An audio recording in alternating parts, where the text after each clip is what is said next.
Okay. What a mess. Yeah. What a mess. I do have to give it for the guy running in the snow because it can be slippery out there. Running and cross-country skiing, I mean, I guess they're making the most of it, but Yeah. conditions are brutal Yes. and dangerous in a lot of places. Yes. It's not done yet, Hunter. Look at our current satellite radar view from across the eastern side of the country. While the worst of it has moved out of places like Texas and Louisiana, you can see rain, even some thunderstorm and tornado threats down in the far south across Georgia right now, and then it's turning that pink over the Carolinas. That's freezing rain, a huge concern. That ice is over streets and power lines, and then snow up in New England as well. So yes, things are messy off to the east. So messy, in fact, that over 1 million people today are without power in the brutal cold. That's another part of this system. And over 11,000 flights have been canceled. Even thousands more have been delayed. So this is a crippling storm for a lot of places. Travel will likely be impacted for days to come.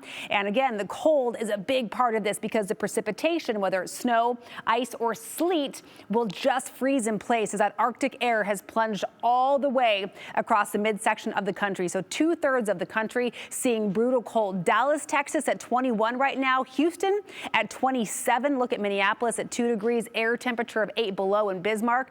That makes our current of 39 in Boise. Feels somewhat balmy. And look at the contrast here. Across the Pacific Northwest, things are quiet. We are still nice and sunny.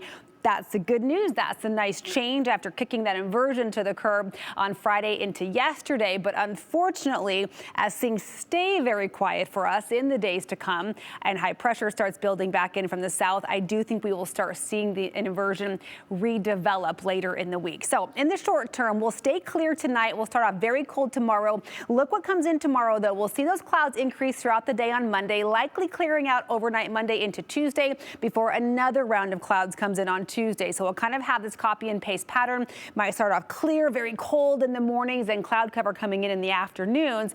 No precipitation in sight, at least to the middle of the week. That's when maybe the mountains might pick up a couple of snow showers or two. We could see a couple more showers coming in Friday into the weekend. Here in the Treasure Valley, though, our very slow start to the season as far as snow goes, that will continue. We are officially seeing the slowest start snow-wise to a winter season ever in Boise. I'll have much more about that in my KTVB Plus First Alert Weather Plus forecast and online as well later this evening. Looking ahead to tomorrow, we talked about some sunshine early on, clouds building in the afternoon, and that will limit our warming potential. So we won't be quite as warm as today.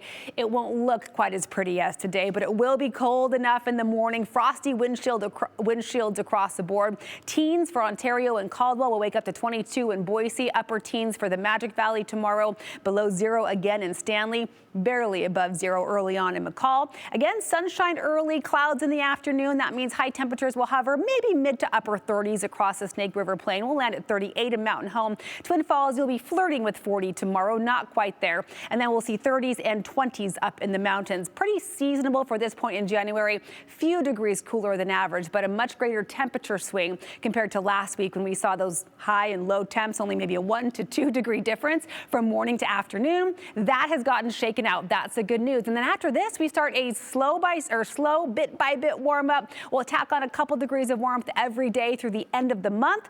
In fact, by a week from today, we could be up to 50 degrees as we kick off February, but notable here, a lack of precipitation for at least another week here in Boise. We'll be right back.